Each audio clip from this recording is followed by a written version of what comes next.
Selamat datang di channel Movie Grinder, all around movies. Segmen kali ini kita akan bahas tuntas.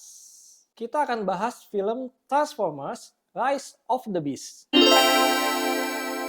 Jadwal rilis film ini adalah 7 Juni 2023 dengan genre action, adventure, dan sci-fi. Film ini berdurasi 2 jam 7 menit. Tidak banyak sinopsis yang dikeluarkan oleh mereka. Kita hanya mengetahui di mana sosok Noah, seorang arkeolog, bertemu dengan Mirage. Setelah itu mereka bertemu dengan Autobot lainnya, yaitu Bumblebee, Optimus Prime, Akri, dan lainnya. Mereka pergi ke suatu tempat dan bertemu dengan robot lainnya. Namun, robot lainnya ini tidak menggunakan image yang sama seperti mereka, di mana mereka mengcopy bentuk dari sebuah mobil. Mereka mengambil bentuk binatang sebagai bentuk dasar dari penyamaran mereka. Sutradara film ini adalah Stephen Caple Jr. Dia yang menyutradarai film Creed 2 dan The Land. Stephen pernah memenangkan Black Quill Awards untuk kategori Outstanding First Screenplay untuk film The Land di tahun 2017. Film ini diproduseri oleh 5 orang, salah satunya adalah produser yang juga memegang franchise film Transformers sebelumnya, yaitu Michael Bay. Selain Michael Bay, ada juga 4 orang lainnya, yaitu Lorenzo Di Bonaventura, Tom DeSanto, Duncan Henderson, dan Don Murphy. Kita tahu Michael Bay selain memproduksi film Transformers, dia juga memproduksi film TV series Tom Clancy's Jack Ryan yang diputar di Prime, A Quiet Place franchise, dan Bumblebee di tahun 2018.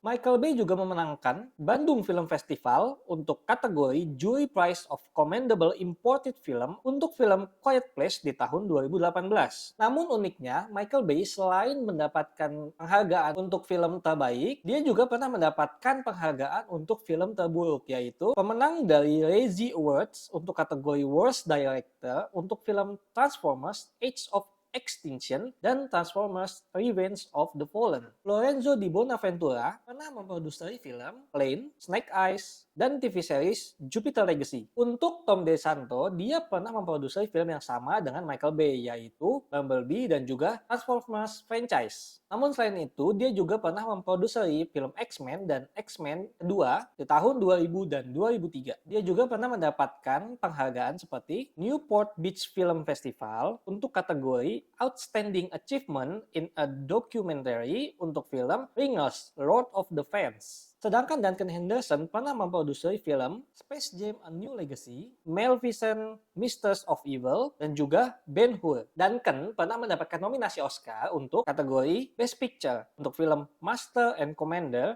The Far Side of the World. Cerita Transformers ini ditulis oleh Joby Harold. Joby Harold juga memproduksi film Obi-Wan Kenobi dan juga John Wick 3 Parabellum. Para pemain utama di film ini antara lain Anthony Ramos sebagai Noah, Dominic Fishback sebagai Elena, Ron Perlman sebagai pengisi suara dari Optimus Primal, Michelle Yeoh pengisi suara Maximal Erasor, Pete Davidson pengisi suara Mirage, Peter Cullen sebagai Optimus Prime, Peter Dinklage sebagai Scorch, Christopher Fernandez sebagai Wheeljack, Michaela J. Rodriguez sebagai Nightbird, John DiMaggio sebagai Stratosphere, Coleman Domingo sebagai Unicorn, Liza Koshy sebagai Akri, David Sobolov sebagai Rhinox dan Butterfly. Yang terakhir ada Toby Nighy sebagai Rick. Dominic Fishback pernah memenangkan Black Royals Award untuk kategori Outstanding Supporting Actress untuk film Judas and the Black Messiah. Untuk Michelle Yeoh, kita tahu tahun lalu dia baru saja memenangkan Oscar untuk film Everything Everywhere All at Once untuk kategori Best Performance by an Actress in a Leading Role. Untuk Peter Dinklage, kita mengenal dia dari serial TV Game of Thrones. Dia juga memenangkan Primetime Emmy Awards untuk kategori Outstanding Supporting Actor in a Drama Series di tahun 2011, 2015, 2018, dan 2019. Dan untuk Christopher Fernandez, dia pernah memenangkan Screen Actors Guild Awards untuk kategori Outstanding Performance by an Ensemble in a Comedy Series untuk film Ted Lasso di tahun 2022. Film Transformers ini akan berlatar di tahun 1994. Dalam urutan kejadian, dia ada di antara Bumblebee di tahun 2018 dengan film Transformers milik Michael Bay lainnya. Film ini pun diadaptasi dari serial kartunnya, yaitu Transformers Beast War. Bisa kita lihat di trailernya, Optimus Prime itu berbeda dengan Optimus Prime milik Michael Bay. Optimus Prime di sini menggunakan desain G1. Berkaca dari film Bumblebee tahun 2018, tampaknya film ini pun tidak akan berkorelasi dengan film Transformers milik Michael Bay. Ada 3 faction baru yang dikenalkan di film ini. Yang pertama ada Maximal, lalu yang kedua ada Terrorcons, dan yang ketiga ada Predacons. Maximal ini yang berisi Optimus Primal, Cheetor, Inox, dan juga Maximal Erazor. Grup Maximal ini adalah grup di mana Transformers baik, sedangkan Terrorcons dan Predacons itu akan menjadi villain di film ini, atau menjadi bagian antagonis dari film ini. Untuk Terrorcons, pemimpinnya adalah Scourge yang akan dimainkan atau di voice over oleh Peter Dinklage. Lalu yang kedua ada Nightbird dan Battletrap. Walaupun Scourge adalah antagonis utama dari film ini, tapi tampaknya ada lagi dalang di baliknya, yaitu adalah Unicorn. Unicorn ini digambarkan sebagai sebuah sentinen yang bentuknya lebih besar bahkan daripada planet. Dengan film trilogi yang sudah disiapkan, kemungkinan Unicorn akan muncul di film kedua atau di ketiga. Di mana di film ini kita hanya akan melihat beberapa glimpse atau beberapa penampakan saja, tapi mungkin tidak akan ditampilkan secara gamblang. Dan uniknya di akhir trailer kita bisa melihat bahwa Mirage memberikan sebuah benda yang lalu digunakan oleh si Noah.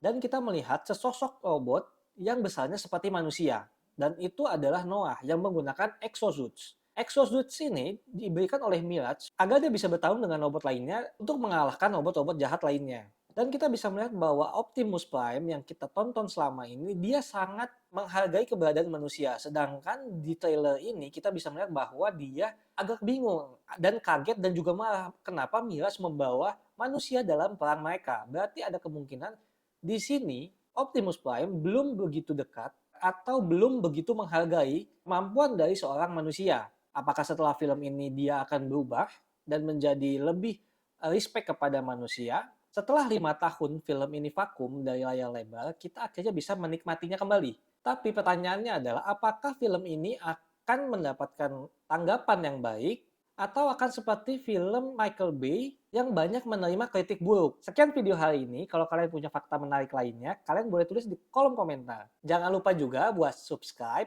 like, dan share video ini ke teman-teman dan keluarga kalian jika kalian merasa terbantu dengan video ini. Terima kasih sudah menonton. Sampai ketemu lagi di video berikutnya. Bye!